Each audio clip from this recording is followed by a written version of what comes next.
Hi, this is Jay Schmidt. This is a simple presentation about Boston Neck, and little is known about it or even talked about today. But I did some research, and here's a fun slideshow for you. This is the famous Captain Bonner map of 1722, and you see where the red arrow is was Boston Neck, and that's the town gate itself as it looked back then.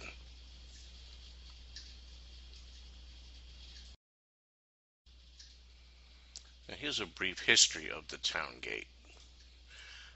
About 1631, they had some basic wooden fortifications just to keep out the Indians. Later, they built one of stone and more solid earth fortifications. It actually had two gates, one for horses and carriages and one for people. Now, General Gates made some heavy fortifications, earthworks, cannon, etc. Actually, there were two barriers. This is an illustration of what it looked like after General Gates finished with it.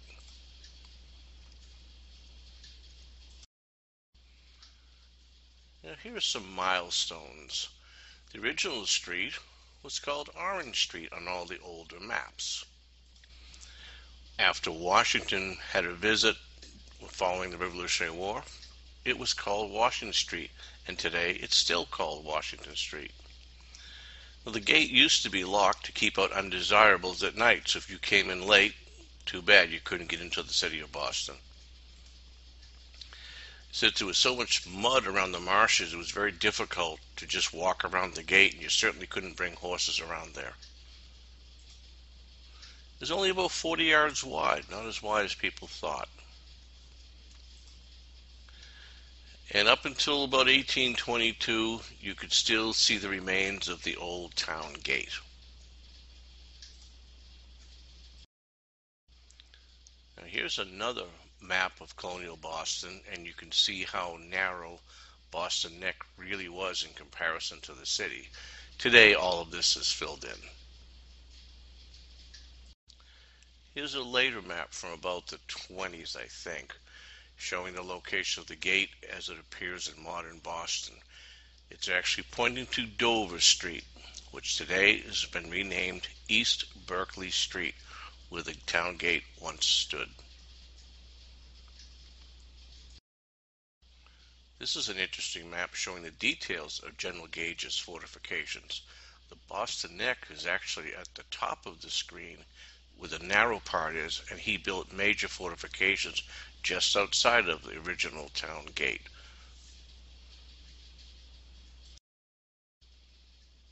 Here are some milestones of the modern era. There used to be an elevated rail service running up Washington Street. And as I mentioned, Dover Street crossed the location of the gate. The Dover Elevated, we call it a T station, was built at that site. The Washington Street Elevated was demolished in the 1980s. And as mentioned, today Dover Street is now East Berkeley Street. And you can't see anything of the fortifications in the area whatsoever. Here's the plaque that you can see today. This is on Washington Street looking towards Boston. It is on your right with East Berkeley Street directly behind you. And here's a close-up of the plaque. The original bronze one was stolen and probably sold for scrap. This is the one that's currently at the site of the old town gate.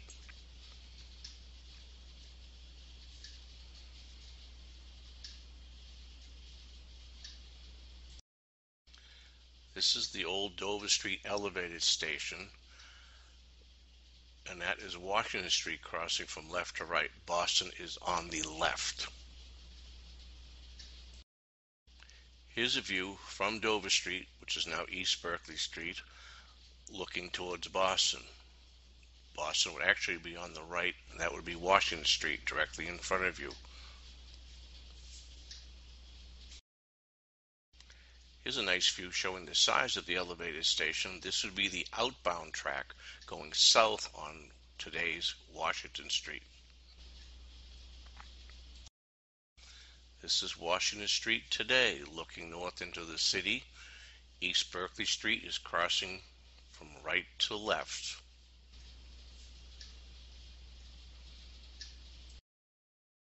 This is the site of the old Dover Street elevated station heading into Boston.